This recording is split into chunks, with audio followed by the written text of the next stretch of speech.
is, AI isn't evil, but it is powerful. It's not just shaping the way that we shop or we search. It's shaping how people think, feel, and even explore faith. We can't ignore its potential, its influence, or its shortcomings. I didn't know I was going to get such an awesome intro. So real quick, again, my name is Chris Page.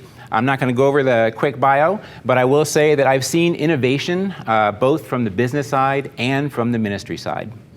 This talk isn't about just the tech side of AI. It's about its scale, its reach, and its influence, and also where it's headed, who's shaping it, and the role that we are called to play. Now, before we get started, I've spoken on this topic actually a couple times in the last year. I spoke to a venture capital group out in San Jose, California last year, just talking about the idea of balancing technological innovation with ethics. And then I had almost the same conversation in Chattanooga, Tennessee, about 4 months later. In San Jose, talking about the future of development, the future of technology, the future of AI development, what's actually happening right now, nobody blinked an eye. I started talking about biblical values and how our ethics and values should drive and govern how we innovate. I lost half the room. Now, as you can imagine, or probably guess where I'm going with this, Chattanooga, Tennessee, very, very different experience. Almost the same conversation, but there, everybody on board. Biblical values, yeah, kingdom, yeah, let's go. I start talking about where AI is going, even in the next year. And everybody's like, you've seen the Terminator too many times, Chris. We're not going there. And I'm just like, okay, we are going there. Whether or not you choose to believe it, honestly, is irrelevant. Because the future is going to happen, and it's going to happen really, really quickly. And if we decide to stay on the sidelines, or if we just decide to put our heads in the sand, then we are not going to bring any kingdom values to what that looks like going forward. So you'll notice the slides are a little text heavy. I'm going to cover a lot of info. The slides are going to be available for download. There'll be a QR code at the end of the presentation, so don't feel like you got to take a bunch of notes. If you find anything interesting, you can grab it afterwards. Let's see. So, moving on. Here's where we're headed in the next few minutes. We'll start with the why. Why AI matters for ministry and for business. And that this topic is not just for tech companies or coders. Then we'll look at what's actually changing, how current AI works, what it's already doing, and where it will be very soon. From there, we'll look at the tension. The opportunities that AI gives us, the risks that it can bring, especially when we start outsourcing decisions, connection, and even care. Then we'll shift toward action, a biblical framework to help us guide ethical technology decisions, real ministry and business use cases, and the necessity of biblically grounded leaders leaning in and not checking out. My hope, you'll walk out of this a little more informed, maybe a little more equipped, maybe slightly unsettled, but if nothing else, a whole lot more intentional. So, I hope everybody has a sense of humor. Let's poke a little fun at our conference for just a second. When you read something that sounds smart, wise, emotional, even spiritual, can you tell if it was written by a person or a machine? No, most people can't. And as you can guess, that's the whole idea. AI has gotten really, really good at imitating language that feels meaningful, but it's not feeling or passionate about anything. It's just a very complex algorithm predicting the most likely next word or phrase. That's literally how AI works right now. Today's content, today's conversations, they're already almost indistinguishable and will only get more so. And that, honestly, that should get our attention. The moment we can't tell if something is real or artificially generated is when ethical boundaries and discernment become essential. So, for fun, I gave ChatGPT a simple prompt. Write homepage copy for a Christian business conference focused on purpose, kingdom impact, and biblical leadership. The result, a polished page full of phrases like maximize your influence for the glory of God and gain wisdom, share expertise. On the surface, it sounded great, but looking closer, it was basically just a thesaurus of Christian business buzzwords. No real substance, no unique voice. This is what can happen when we let algorithms alone define our message or be our voice. It may sound wise or spiritual, but it often actually says nothing of real value, just a blender of relevant buzzwords and catchphrases. So sorry, I just had fun with this the other night. Even our session titles aren't immune. Faith, freedom, and fairness, work is worship, navigating innovation with integrity. They sound great. They're phenomenal topics. But honestly, they also sound like they came out of the same content generator. AI is trained to recognize what gets engagement, and it turns that into templates that it reuses over and over. Well, y'all are here, so I guess it works. If we're not careful, it doesn't just help us brainstorm. It starts to tell us how to speak, how to brand ourselves, and if we're not careful, how to start thinking. We're not just automating content generation. We are dangerously close to outsourcing our voice, our conviction, and even our value system. And that is a line we do not want to cross. So, why are we even talking about AI? Here's the short version. It's already here, it's already around us, it is already shaping our lives every single day, whether we asked it to or not. It's in your Google search, it's in your Spotify Smart Shuffle playlist recommendations, it's in your smart thermostat. It filters what shows up on your news feeds, your social feeds. It impacts what your kid's friend sees at midnight when they type in, "What's the meaning of life?" into ChatGPT. It's not just changing how we work, it's changing how we think, how we relate, and even how people explore faith. One of the top topics that people ask ChatGPT are spiritual, faith-based questions like, who is God? What's the meaning of life? Is there anything after I die? When should I forgive someone? The moral framework for AI is already being written, but it's mostly being written by developers, executives, and regulators who are not thinking about spiritual formation or really even human dignity. If we aren't part of the conversation, we're just going to inherit whatever system someone else builds. And the reality is, we may not like what it becomes.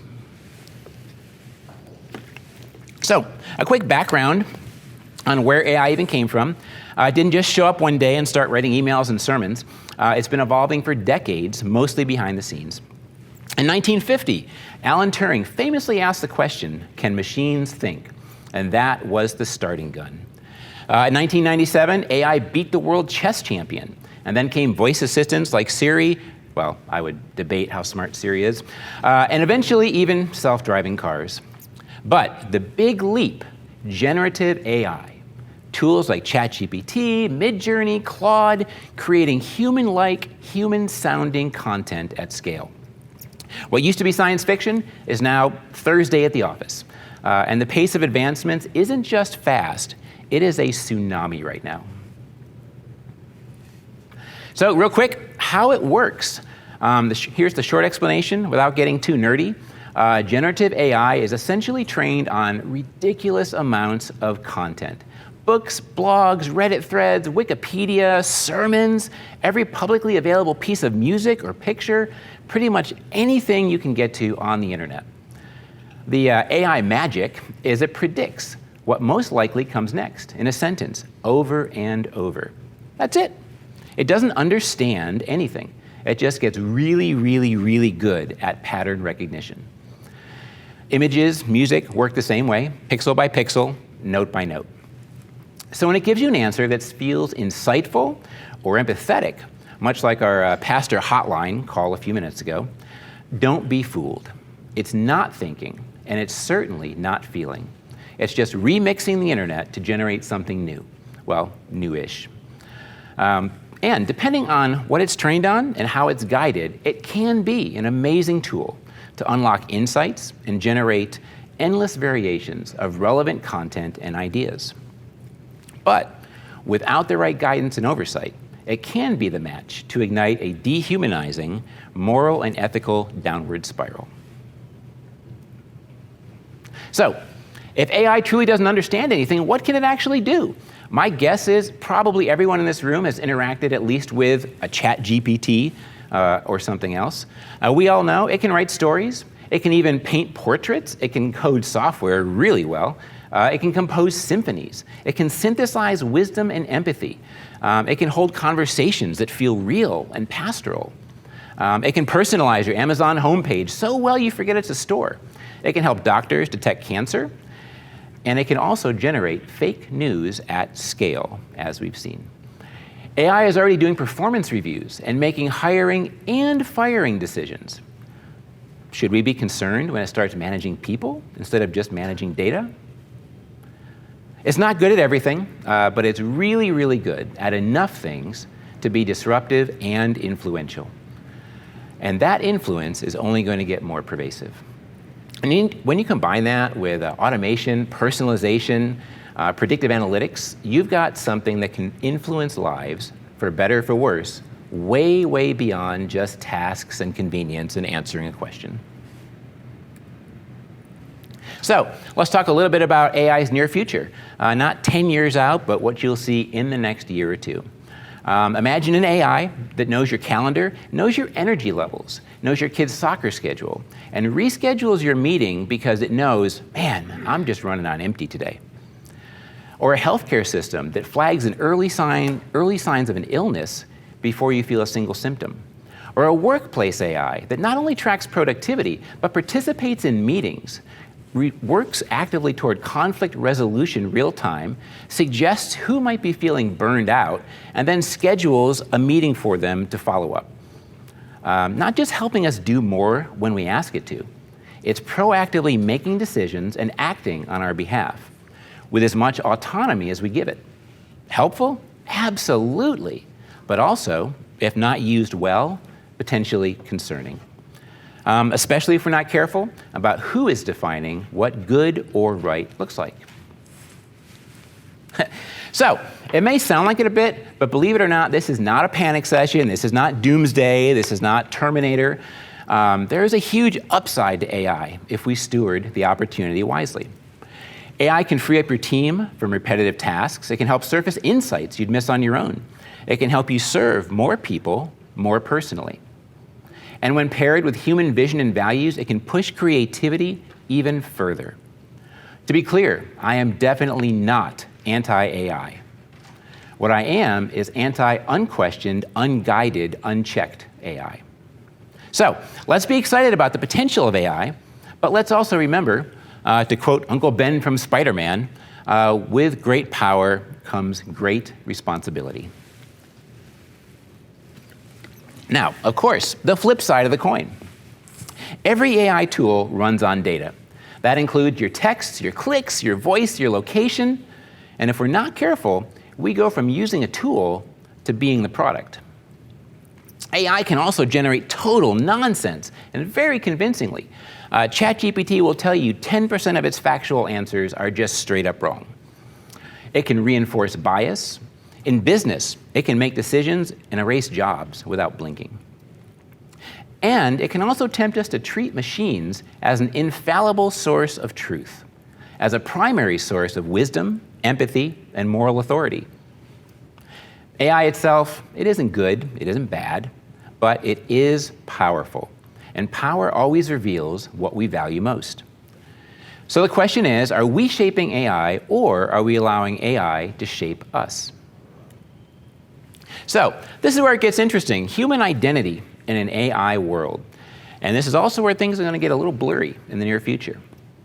Genesis 1:27 says we are made in the image of God.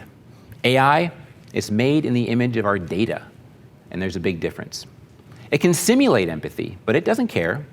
It can write a prayer, but it doesn't pray after the call ends. There's more to us than just logic and learning and productivity. We are wired for relationship, for worship, and made in God's image. And the moment we start confusing machine mimicry with human identity or worth, we begin to lose something. So when we talk about AI and hiring, ministry, therapy, whatever, we need to be very clear about what should be automated and what shouldn't be. I just ran across this the other day. Here's a really good example, in my opinion, of something that definitely should not be automated. Jesus.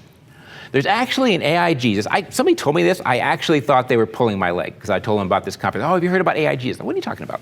There's actually an AI Jesus, a digital life-size hologram rendering of Jesus behind a confessional at a Catholic church in Switzerland, wired up to ChatGPT. It sounds crazy, but as many as 2/3 of those who interact with AI Jesus reportedly say they had, quote, a positive or spiritual experience. At the 300-year-old St. Peter's Chapel in Lucerne, Switzerland, inside this confessional booth is an AI-generated version of Jesus Christ. Hello, Jesus. A lifelike avatar on a computer screen, answering questions in real time, offering advice to the faithful based on scripture in over 100 languages. Let kindness and compassion steer your course. It's called Deus in Machina, or God in the Machine, and was developed by a Swiss IT expert using OpenAI's GPT-4o. The idea, the chapel's theologian said, is to explore the limits of human trust in technology. Many people came to talk with him. There were young people, older people. People really talked with him in a serious way. The experience comes with instructions and a disclaimer not to share personal information, but the church said most had a positive experience. Topics like relationship, love, topics like about God. They ask him what to do. Esto se está saliendo de control. The virtual experiment generating debate and controversy worldwide. This is not sacramental. This truly is just sacrilegious. This is ridiculous. This is just the start of a big conversation around the role of AI in religion. So, Kelly, we know this is in that particular church. Is there a chance it could spread to others? It's possible. I mean, this church says that it was a huge success for them. They actually had people fill out questionnaires after using the avatar. About 300 people responded. 200 of them, the church said, reported having a very positive experience. And not only that, they say they've had interest from parishes, school teachers, and others, not just in Switzerland, but around the world. So the question for them now is whether they can turn this pilot project into something more permanent. They say one big advantage is that this avatar can be available 24/7, whereas a parish priest may not be. So maybe some sort of avatar on call, spiritual guidance on call. But, you know, Jesus, many believe, is also available 24/7, Kelly, but we won't get into that. All right. Thank you, Kelly. I like the real thing. All right, Al, what you got? Look, on the bright side, we're talking about Jesus, Yeah, so true. that's not a bad thing. Not. Appreciate that closing by Al. So, with that very interesting segue, let's talk about biblical principles guiding AI usage. If we're going to talk about AI in the church or providing ethical guardrails for its usage, we need biblical grounding. The 4 values that I've come back to before, number 1, stewardship. AI is a resource, a very powerful one, but still a resource. It's not a toy. It's certainly not a god. Are we going to manage it with wisdom and purpose and, honestly, humility? Human dignity. Every person matters more than the productivity gains, even if a machine can do their job faster or better. Justice and compassion. Are we building tools that elevate equality and fairness and inclusion, or are we just scaling indifference and reinforcing the same biases we already had? Accountability. Are we building in feedback, transparency, wise counsel, or are we just developing AI as fast as we can and hoping it just works out? The technology is not the enemy, but blind adoption without biblically grounded ethical oversight could be a recipe for relational erosion, both from each other and even from God. So, AI isn't just for tech companies. It's already showing up in churches all over the country, all over the world. Pastors are using AI for sermon prep. Not to write the whole thing, hopefully, but to brainstorm, research, structure thoughts. Churches are automating emails, event follow-ups, even tracking engagement to help spot when someone starts slipping through the cracks. There are tools offering personalized devotionals, even prayer prompts based on someone's reading habits or struggles. AI isn't a substitute for a pastor or a counselor, but it can be a supplement. If we use it well, it can help us extend reach and care. But if we misuse it, we can also allow it to replace human connection. So, Practical ethical guidelines. If you're a leader, you are going to face decisions, whether or not to adopt a tool, how to deploy it, who it affects. So these are some of the filters that I would run any of those decisions through. First, does it help people actually thrive? Not just save time, not just optimize clicks or engagement. Is it making life better for the individuals that it touches? 2, who's in the room when we're making these decisions? If it's just technical voices, then we are going to miss something. Bring in theologians, pastors, ethicists. Bring in the people affected by the outcomes. 3, are we being honest about how it even works? Or are we hiding behind it's AI magic and the business or productivity benefits? Number 4, what happens if it goes sideways? Who owns the consequences? Who answers for it? And who even fixes it? So this doesn't need to be a 30-page policy manual, but if we're not asking these kinds of questions, then we are not ready to use the tool. I'm going to be sharing a simple one-page framework at the end of this presentation that has been a good reference for me in the past. So, some real-world examples. AI can absolutely help in so many ways. Speed, scale, brainstorming, content generation. But we can't forget, it does not carry our values. It does not know our voice. It does not know our context. And it definitely does not actually care about the people that we are called to lead and serve. What these examples show is simple.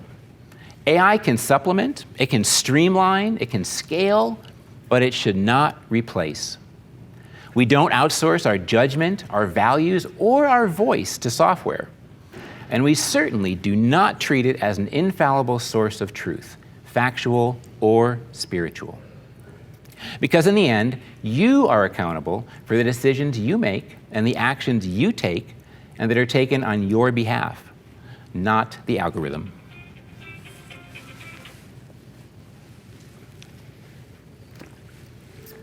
So let's talk about the future for a little bit. As I mentioned at the beginning, when I talk about these are things that are being developed today. This is not science fiction. I know some of it sounds like it. We're going to talk about artificial general intelligence. So if the importance of speaking biblical ethics into the development and governance of AI maybe hasn't clicked for you yet, maybe it seems like the impact of current AI is just more like influence than disruption, let's talk about what it will look like in the next 2 to 5 years. AGI is the moment that AI moves beyond tasks and answering questions and becomes fully human level across the board. Reading, reasoning, planning, learning, even creativity. Like a human, but much, much faster.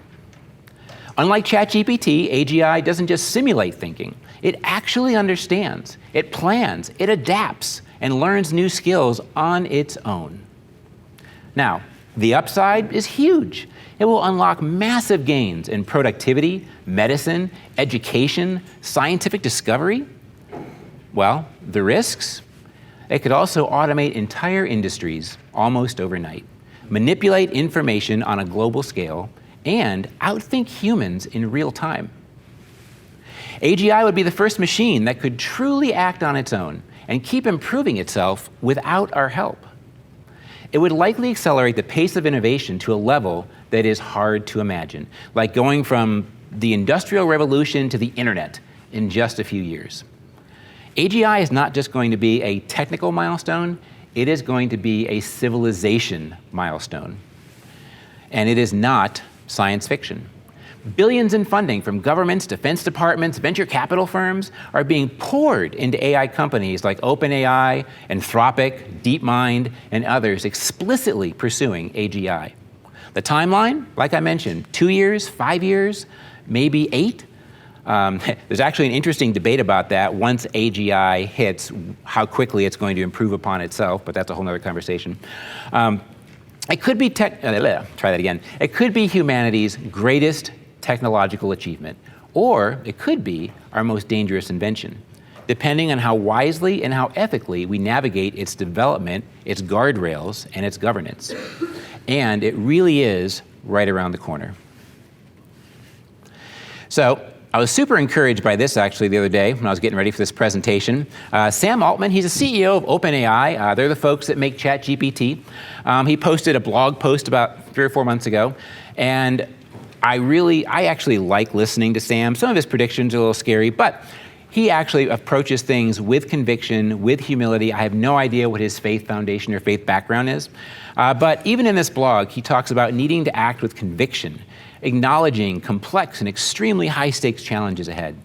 He also says, we're going to start cranking out AGI by the end of 2025. He then goes on to talk about superintelligence, which we're going to talk about very briefly on the next slide. And he acknowledges, this sounds like science fiction right now, but it's not. It's coming around the corner. He acknowledges the need to act with great care and why that is so important. So I'm not going to spend a lot of time on this. You can read it later if you want. But superintelligence is the massive leap beyond AGI. What happens next? While AGI matches human intelligence, superintelligence surpasses it in every possible way. Reason, creativity, emotion, strategy, problem solving. It doesn't just learn, it will outthink. Not faster than a person, faster than all of us put together. If AGI is lightning-fast human-level mind that can adapt, superintelligence is a mind that is literally beyond our comprehension. The potentials are staggering. It can solve problems we've failed at for decades, can manage economies, optimize infrastructure, predict disasters, redesign materials, discover new energy, create new forms of art, even plan missions to deep space and man them because we can't survive it. But as you can imagine, the risks are also as staggering. Guess what? A system smarter than us, it may decide it doesn't want to obey us anymore. Its actions may become unpredictable, unexplainable, even irreversible. And if its goals don't fully align with ours, well, I don't know what our chance may look like to course correct. Now, again, I know what you're thinking, conspiracy theory, tinfoil hats, you've seen the Terminator too many times, but this is a conversation already happening among the people building this technology. People just like Sam Altman a second ago. We're talking about systems that are going to evolve beyond us. Systems that will need to be governed by values and guardrails we haven't even agreed on yet, much less have any idea how to implement. So, if all this feels far-fetched, just know that governments are already moving quietly but urgently to prepare for this exact future. And this future, 5 years, 10 years, 30 years, I don't know, but I know it's going to be in my kids' lifetime. So, faith-based voices in AI policy and culture. I've alluded to this a couple times. Here's the reality. Big tech is not waiting for us to catch up or even asking our opinion. And policymakers, most of them, honestly, they're still trying to figure out how to spell algorithm.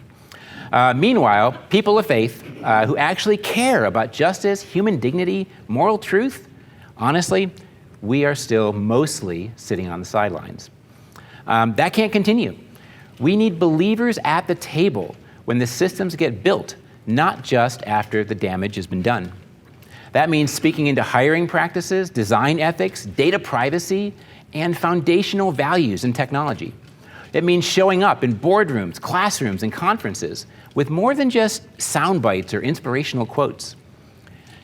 AI is already shaping culture, and that won't change.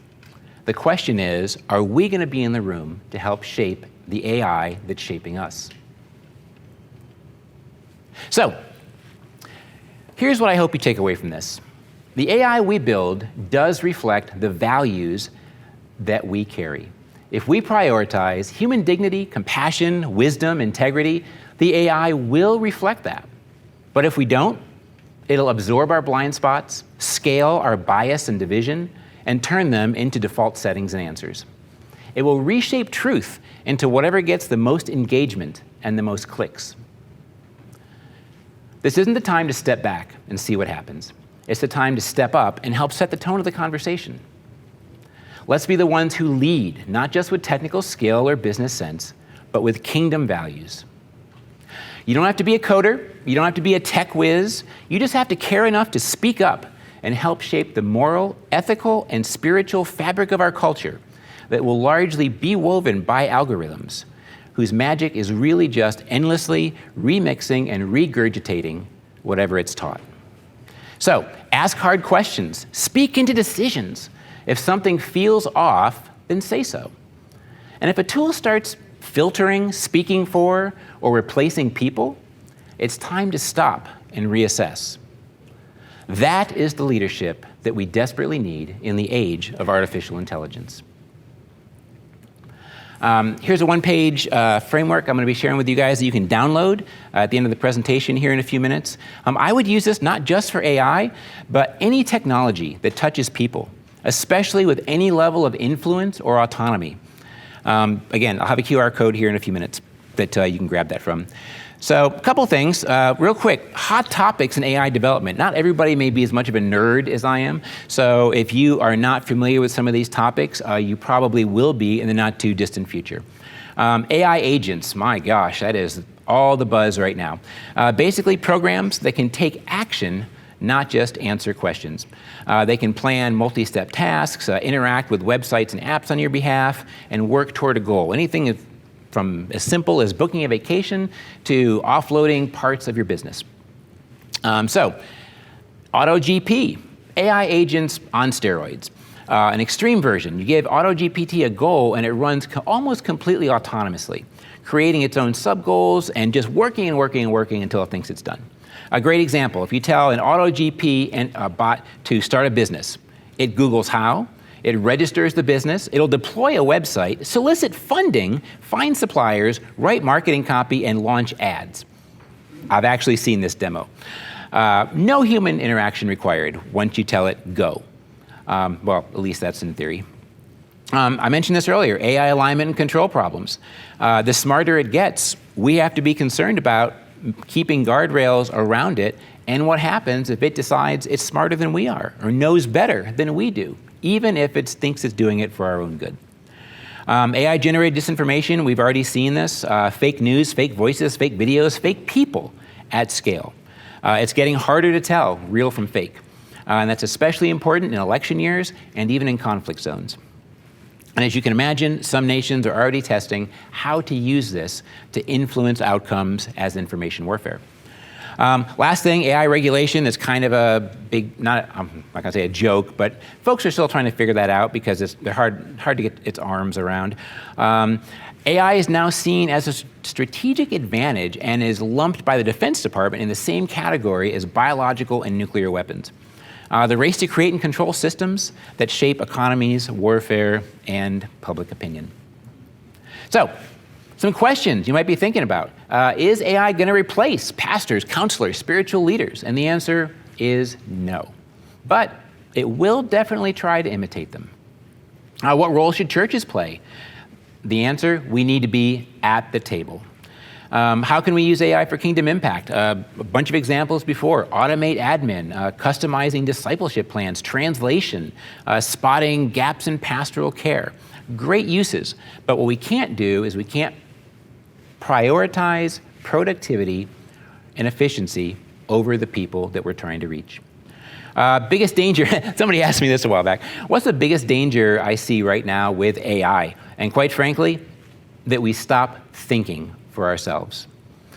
We let it finish our sentences, write our content, filter our news, then we start trusting it to speak for us, make our decisions, and define our values. So, what's one thing we can do this week? And the answer is, start the conversation. Ask your team, how are we using AI? Pull a tool up, explore it together. Walk through the ethical framework. Just don't stay silent. You don't need to be an expert, you just need to engage right where you are.